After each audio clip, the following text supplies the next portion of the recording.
Naša škola je namenjena deci od 3 do 11 godina i pored toga imamo osnovnu baletsku školu. Nalazimo se u pozorištu Dado, Desanke Maksimović 6.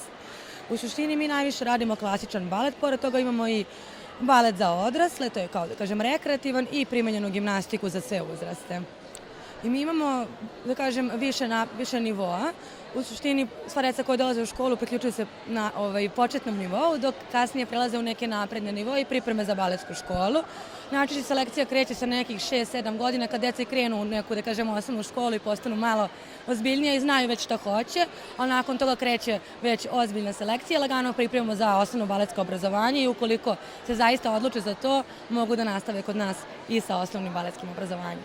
Pa za njih to nije obaveza. Mislim sigurno da neki 7-8 godina dok ne krene osnovna škola, oni to zaista doživljavaju kao nešto jako lepo, kao mesto da se oni mogu da se druže, da nastupaju pred roditeljima, drugarima, tako da je to za njih zaista nešto fantastično i mi uvek preporučujemo u najmlađem uzrastu, ali već kad su stariji, mi uvek kažemo roditeljima da vide da li su zaista za to, da li žele, da li prosto osjećaju, da kažem, veću potrebu i onda ukoliko je to zaista njihova želja, onda ih mi selektujemo i napreduju naravno i usmeravamo na neko ozbiljnije obrazovanje u skladu sa željom i roditelja i njih.